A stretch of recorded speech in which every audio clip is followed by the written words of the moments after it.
Okay, all you Golden Globes fans, we now know the nominations for the 2021 ceremony in film and television. We're going to talk about all of the snubs, all of the surprises, and what we think this means for the Oscars and the Emmys. I'm Marcus James Dixon. I'm here with Daniel Montgomery and Zach Laws. And Zach, you are very passionate about some of these snubs in film. Tell us what you are so shocked didn't make it. Well, I mean, for me, the big question I have for the Golden Globe voters is, did you forget that Spike Lee made a movie this year and it was called The Five Bloods, and it starred Delroy Lindo in one of the best performances of the year? Like, I know you didn't forget that Spike Lee is still around. You invited his kids to be ambassadors at the ceremony. Maybe you just thought that that was enough to get him to attend. But I'm really at a loss for words as to how Netflix could get 22 nominations, including several in the film categories, and not a single one of them is for The Five Bloods. It really perplexes me.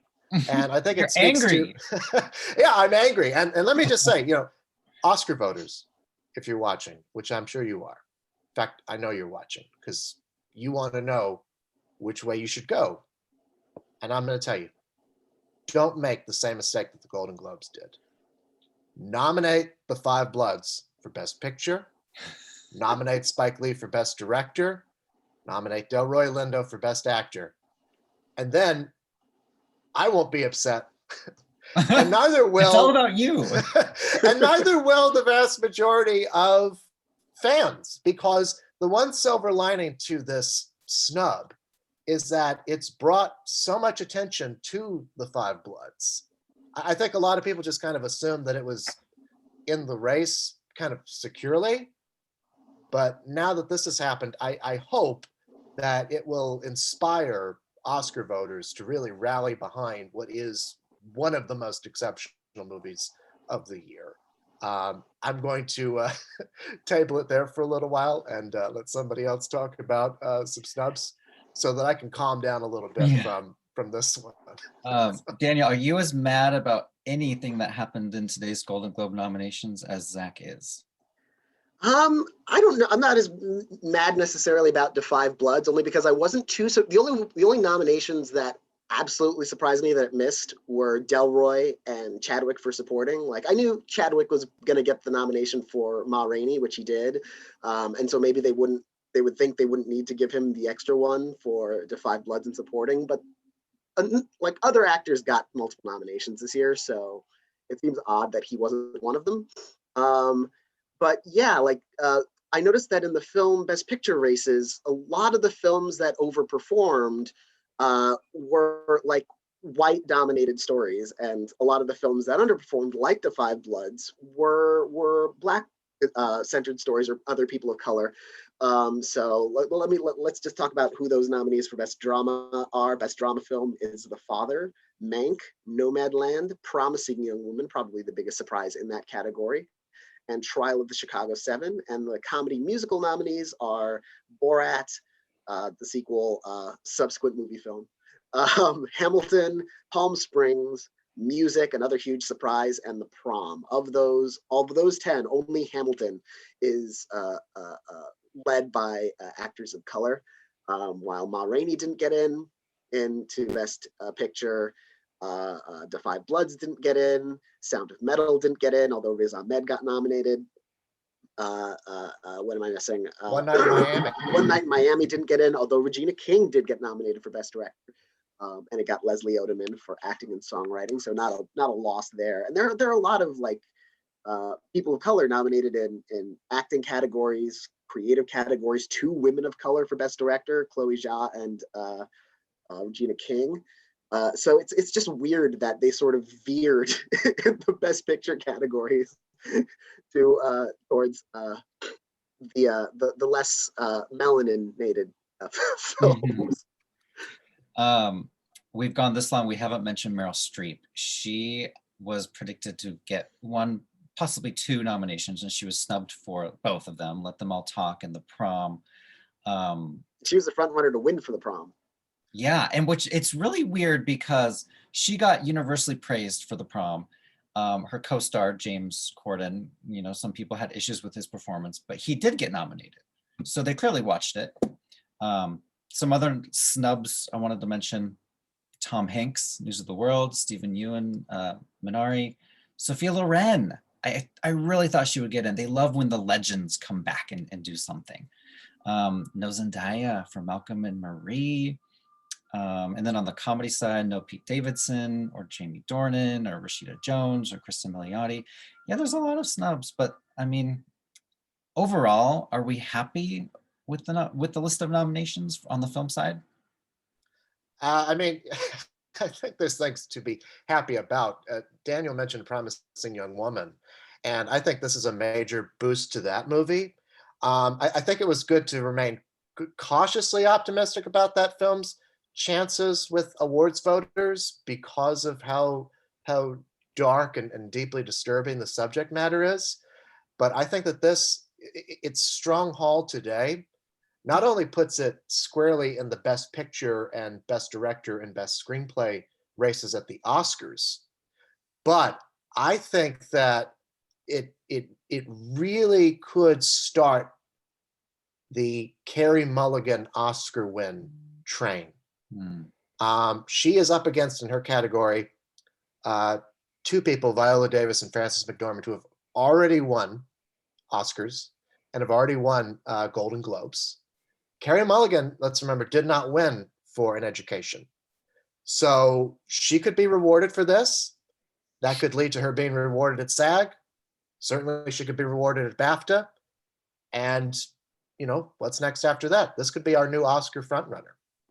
I can see her because of those three, those top three, she's the British actress. So she already has a leg up at BAFTA for that. And like the current Oscar frontrunner and the Golden Globe frontrunner when we were predicting the nominations was Viola Davis.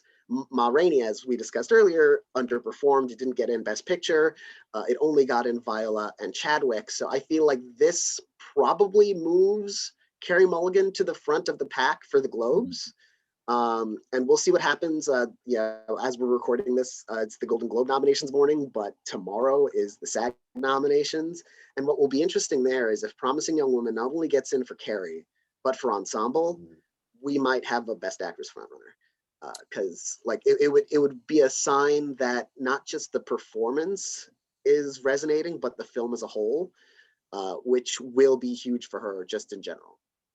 Last night I was making all kinds of changes to my predictions, and at one point I took out Ma Rainey from film drama, and then I said, well, it's probably in the first or second slot to win actress and actor, so it's got to get in for picture, right? And so I put it back in. Foolishly, I should have left it out. Did you guys make any last minute changes? I actually had taken Ma Rainey out, but mostly it was because I had so many Netflix movies because I had The Five Bloods getting in alongside Mank and Trial of the Chicago 7. And I thought, oh, there's no way that they're just going to nominate 4 or 5 Netflix movies for Best Film. So I had those, and I had One Night in Miami. That first wave of fatigue is hitting me, so I'm having trouble remembering what the fifth one was. But one movie actually I wanted to bring up that I don't know if Daniel mentioned it when he was talking about the films that were snubbed with majority people of color casts, and that is Judas and the Black Messiah, which did get in for Daniel Kaluuya, and I believe got in for Song as well. Is that right? This is a late-breaking film that's gathering some steam, so it's not terribly surprising that it was left off, but I do think that we should be looking out for that movie to gain a little bit more steam as the season goes along, because it just premiered at Sundance. People are starting to catch up with it. It feels so weird to say that a movie that premiered at Sundance is going to be in contention for this year's Oscars, but such is the season that we have right now. So I would be looking out for that film to start gaining a little bit of momentum, kind of like a Phantom Thread from a few years ago. Well, the biggest movies in terms of nominations were Mank. It had 6, and The Trial of the Chicago 7, it had 5. What does this mean for the Oscars? I mean, these are both going to get nominated at the Oscars. We know that. But is one of these now the front runner? I would say that of those two, I feel like Mank really did itself some favors. Not just it got in everywhere we were expecting and didn't miss. Like it got in for writing, Right. directing. It got Gary Oldman and Amanda Seyfried, who were the only two acting contenders we were expecting for that film, and it got best film and best score. If I hadn't mentioned that already. So 6 nominations. That's a good start out of the gate. I thought, Gary Oldman might be a little bit wobbly for Best Actor. Like he could maybe be in or out. We'll see what happens at SAG tomorrow. But I think Trial of the Chicago 7 might be my Globes prediction right now. Just because, I mean, it only got the 1 supporting actor nomination. But I feel like the writing directing nominations for Sorkin, the songwriting nomination that the movie got, and Best Picture, I think it might be their film. Yeah, I'm of those two. I'm predicting Trial of the Chicago 7 to win, but also this does really boost Mank's chances at the Oscars, at least in terms of getting nominations, because I think that a lot of people, because of its lukewarm reception at the early Critics Awards, kind of made the assumption that it was a weak contender. Well, it never really was going to be a movie that appealed to critics groups. It was always going to be a film that appealed more to the Golden Globes, the various guilds, and certainly it's going to get a ton of Oscar nominations. And the fact that it didn't miss in any significant categories, like say a Gary Oldman, where we've been kind of thinking he was on the bubble, that does bode well for its chances. And it does sort of help reassert Fincher's chances in the Best Director race. I've been changing my Best Director predictions to Spike Lee. I guess maybe that could still happen. Who knows? But I think that he's become the number 2, or I think it's a 2-person race at the Golden Globes to win director between him and Chloe Zhao for Nomadland. But I think go ahead. Oh no, I was going to change the subject, so go ahead. Oh no, I was just going to say, I feel like we should also watch out because I feel like Mank could potentially turn out to be the Post. A lot of Golden Globe nominations. Oh my God, it's a big contender. And then slowly down. It's too early to tell, obviously. And it could be like, oh, it's a big contender and it stays a big contender. I also think that 4 nominations for Nomadland is perfect for Nomadland because for that film's Oscar trajectory, because it's the front runner currently in our Oscar odds for Best Picture. So being a little bit middle of the pack here is going to keep a target off its back to some degree. Yeah. And I think what the Globes might want to do is give Trial or maybe even Mank Best Picture here, and then give Chloe Zhao Best Director, and so they cover their bases like they often like to do. So I do think not having getting 7 nominations and 7 wins like La La Land did, and people going really, that's going to help Nomadland potentially even for Best Picture. It'll keep it as the scrappy indie movie rather than the target everyone's aiming for. Well, let me just say, as a member of the David Strathairn hive, where was David Strathairn? Not taking anything away from the 5 guys who got nominated. They were all fantastic. Although I do have a few snubs in that category as well that have made me mad. Justice for Paul Raci. Oh yeah, Sound that's of Metal. Crazy. That's just crazy. I think he could win the Oscar, and he's not even nominated here. Yeah. But I would have liked to have seen David Strathairn get in, especially since they clearly saw Nomadland.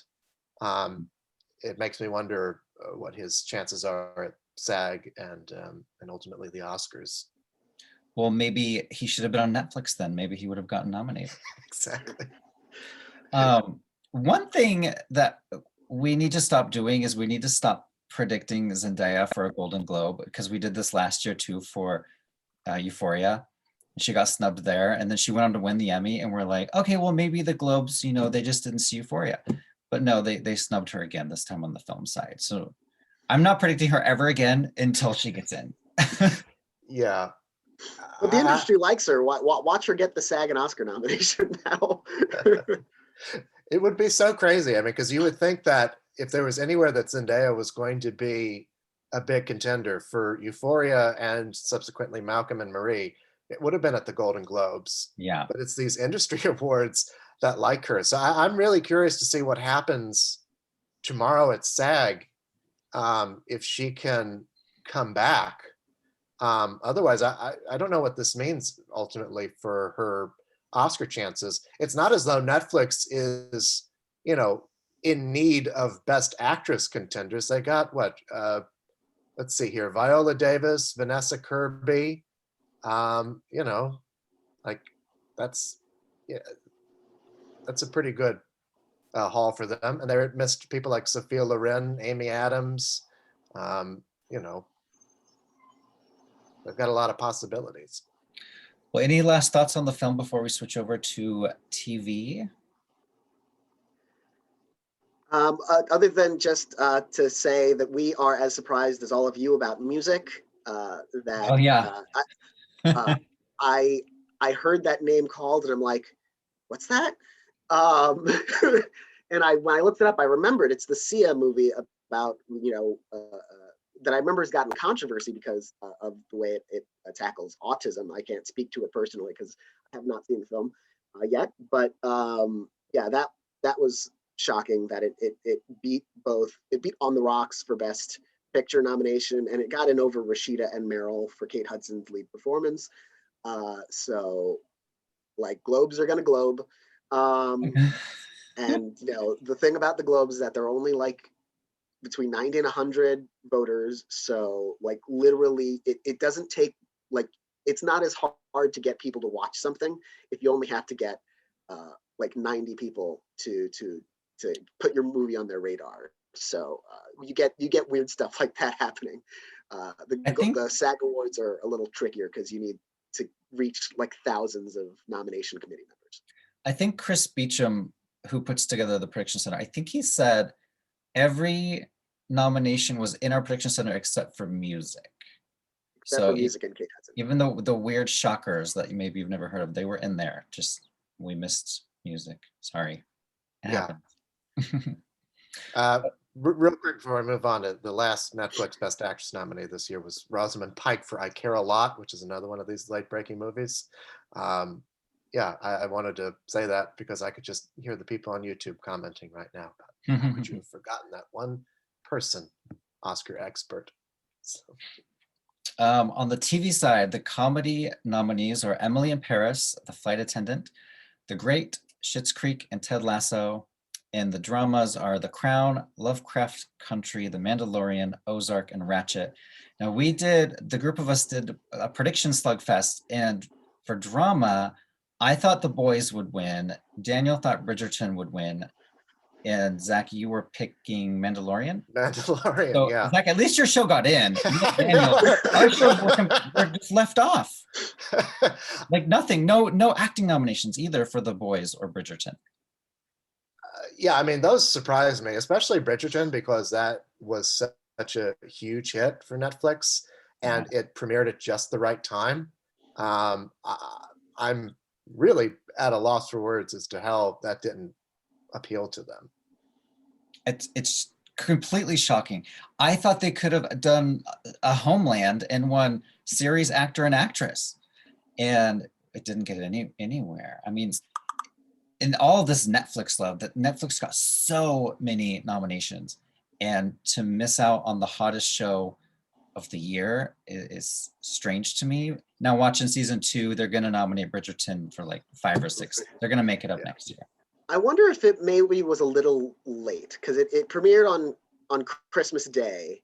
And a couple of these other nominees, their eligible seasons premiered late, like The Crown and The Mandalorian, but they've already aired before, so they're familiar kind of entities to voters, even though The Mandalorian has never been nominated at SAG before now, or at the Globes before now. So I wonder if maybe it had like another month, like we would have seen Bridgerton show up here. Because Ratchet, that was earlier in the fall.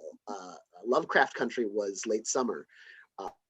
So maybe they just needed a little bit of time to catch up on it, which is unusual because they're usually the first to jump on something. But yeah. Some of the other snubs we should mention, Lovecraft got in for series, but not Jonathan Majors and not Journey Smollett. Mandalorian got in for series, but no Pedro Pascal. So we're noticing a pattern here. What We Do in the Shadows, not in for comedy, not in for Matt Berry. No Christina Applegate for Dead to Me or Issa Rae for Insecure. I really thought she could win this year and she didn't get in.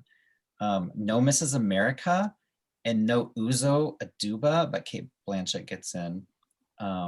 This is weird. Normal People gets in and Daisy, but no Paul. So they did they did a flip of the Emmys, which is funny.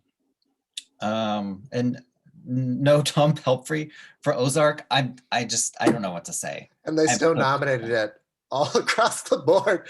Jason they've never Bateman's really in, been Laura. that into Ozark, and this year they nominated it 4 times in every acting category except for Tom Pelphrey's. It's so strange to me. This means that the Emmys and the Golden Globes both watched season 3 and loved season 3 and said, Tom Pelphrey, no thanks. Yeah, it's totally bizarre. I can't I can't explain it. Looking at these nominees, it's so interesting because they snubbed these new shows like Bridgerton, and yet they had a lot of love for shows that have done well at the Emmys in the past few years. The Crown, I think we have to say that's our front runner to win Best Drama Series, considering that it got in for Olivia Colman, Emma Corrin, Gillian Anderson, Helena Bonham Carter, Josh O'Connor. How did Helena get in?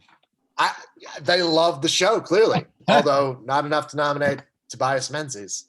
And then Schitt's Creek, all 4 actors getting it. And that was a question mark. Yeah, I wonder if it could lose to something like The Flight Attendant or Ted Lasso, both of which got in, and both of which I think have a really strong chance of winning for their lead actors. But I could certainly see Schitt's Creek at the very least. I'm going to have to eat my words here because in our prediction slugfest, I said, "Oh, come on, they're not going to go for Schitt's Creek as big as they did," and yet here we are.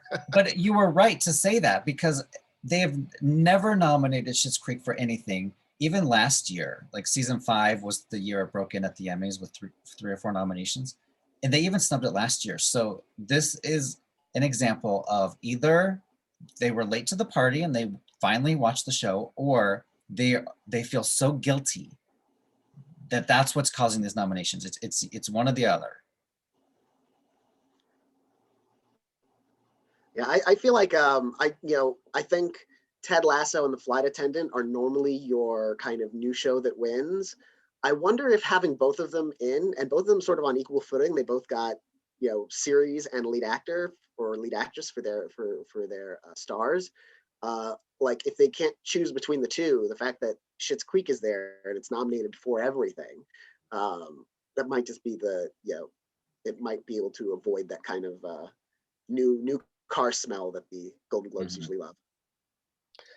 Another show I was really happy that it got in, it was The Great, comedy series, comedy actor, and comedy actor.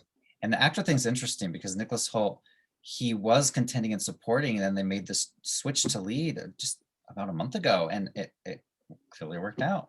So I wonder if that could be the winner. I mean, it's a very Globe show. We were saying that when the Emmys came out, like, whether it gets in at the Emmys or not, it'll get in at the Globes. Yeah, I mean, I think that it's such a classy, high-grade show. It's certainly right up their alley, and it reminds me a lot in a weird way of something like Marvelous Mrs. Maisel, which they awarded before the Emmys did in its first season. Hour-long period, costume comedy, high production value. I could certainly see that being a front runner. It is interesting because like all of these comedy series that got in,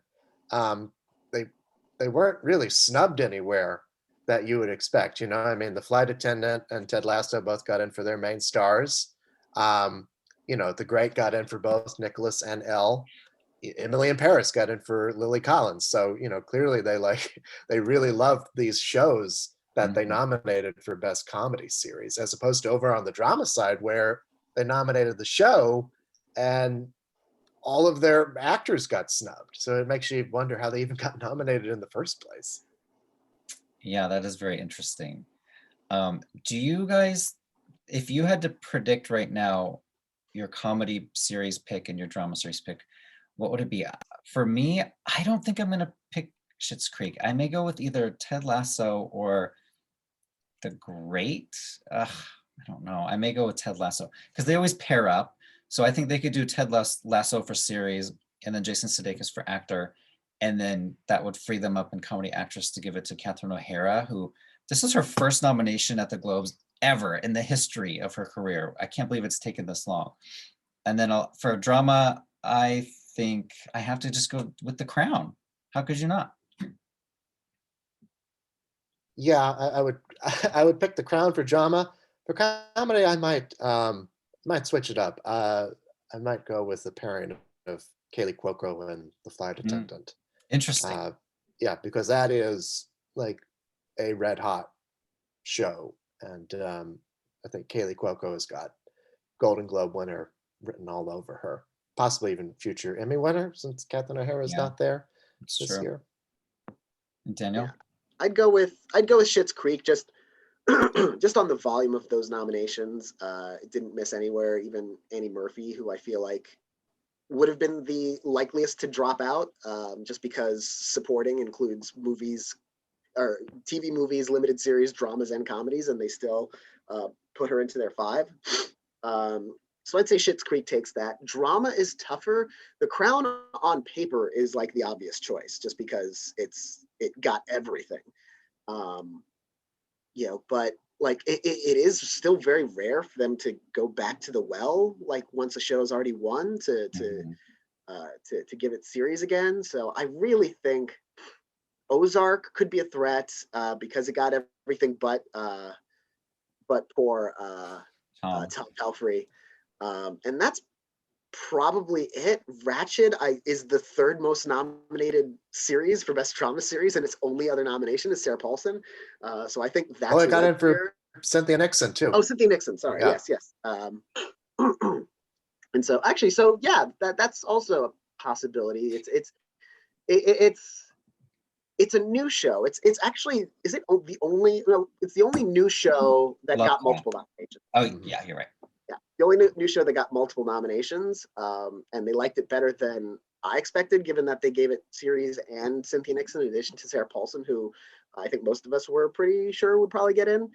And they love Ryan Murphy. They do. The response that was a little tepid in terms of critical, media response. So it could be kind of like The Politician, where it gets in but doesn't win. But that's it's probably between The Crown and Ozark. Zach, I'm so glad you brought up that Cynthia Nixon nomination. That is very interesting to me because I mean, the Sarah Paulson one was predicted and Ratched was not too far down our odds, but Cynthia Nixon was way down in Gold Derby's predictions, and for them to kind of pluck her out over, I mean, that's the category that combines supporting people from comedies and dramas and limited series and movies. So they must have really liked her and the show to find a place for her. Yeah, and I mean it's especially surprising because like you said, they have to pull from all TV categories, and she got in over recent Emmy winner Uzo Aduba in This Is America, who I think a lot of people she was certainly in our top 5. She got in over her. She got in over Letitia Wright in Small Axe, who was also higher up in our odds than Cynthia Nixon was. So it really makes you wonder how popular Ratched is with the Golden Globe voters. This might be our stealth Best Drama Series winner. if you know, if they Absolutely. like it so much that they're going to nominate an additional actor from it. And for drama actress, I think most people are going to just pick Olivia Colman, but I think maybe the smart money might be on Emma Corrin, who, you know, is on the same show, obviously, and she plays Princess Diana, and she's the up and comer. She's the one that everyone was talking about this season. Olivia Colman's role as the queen was kind of subdued this year. She didn't have as much to do. So I think I'm going to go with Emma. I think this is one of the closest races for TV, just because looking at this list of nominees, the only one who I could probably count out is, no offense, Jodie Comer, but Jodie Comer. Her show's not up for series. It's been on for a few seasons. The buzz is diminished from the show from previous years. You know, but then you've got that bonanza of nominations for The Crown. So Olivia Colman and Emma Corrin are strong contenders, surely. Ozark did really well, and Laura Linney's a past Golden Globe winner, so she's got a shot there. And Sarah Paulson, Ratched, overperformed in terms of what we were expecting from it. And she is the only nominee from a new show. And that, when we know how much the Golden Globes like that's your dark horse right there. I think it's between Emma Corrin probably and Sarah Paulson. Yeah, I am going with Emma Corrin as well. She seems just made for Golden Globes, you know, newcomer playing a high profile real person in a show that they clearly love. But, you know, like you, Daniel, I would say watch out for Sarah Paulson, because, you know, this is somebody who, she's been more popular in terms of wins with the Globes than she has been with the Emmys. And like all that Ratched love really makes me look at her in a different way. Like I thought she'd be the only nominee from that show, and clearly it outperformed my expectations. You're right. You know, it would be funny though, and a little bit, I'd be really sad for Naomi Watts if Emma Corrin ends up winning the Golden Globe and maybe the Emmy for playing Princess Diana, and then Kristen Stewart, who's got a film as Princess Diana coming out, ends up at the Oscars, and poor Naomi Watts got stuck in the film about Diana that nobody liked, and Naomi Watts deserves better, and she just has the worst luck. But yeah, that would be an interesting trajectory.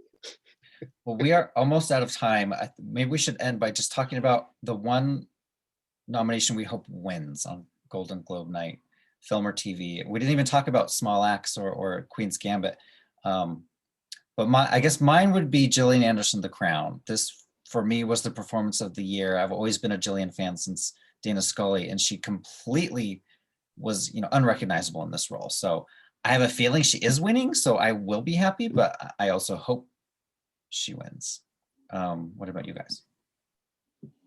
I'm really hoping, like we talked about it earlier, but I would love to see a Carey Mulligan win for Promising Young Woman, just because she has been doing such great work for over a decade now, and even longer than that, before she even broke out. She was in one of the best Doctor Who episodes ever made, like in 2006, before she broke out. So that's the one that I've got my fingers crossed for. Well, you know, I was going to say Spike Lee and Delroy Lindo. I mean, there's still time they could, you know, write and vote, right? Like Daniel, I really hope that Carey Mulligan wins. I think that it's certainly the best, all due respect to all other women in the category. I think that what she had to do in Promising Young Woman took a degree of guts and chutzpah that should be rewarded. You know, in the directing category, I'm going to say either seeing David Fincher win or seeing Chloe Zhao win would make me happy, because I think that those are two of the best directed films of the year. I would like to see either one of them be recognized for that, since Spike Lee is not nominated, and I can't pick that. Well, thank you everyone for watching our complaints and our praises of the Golden Globes. We all love them. Like we're harsh on them, but this is one of our favorite awards to cover each year. It's so fun. go to Gold Derby right now and make your predictions. We have 2 events for Golden Globes film, Golden Globes TV. Can you beat the experts? Can you beat us editors? Can you beat your fellow users? Go enter your first picks now. You could change them later up until February 28th, I believe is when the bi-coastal ceremony will air. Tina Fey will be in New York, Amy Poehler in LA. It's going to be really fun. So yeah, thanks everyone for watching.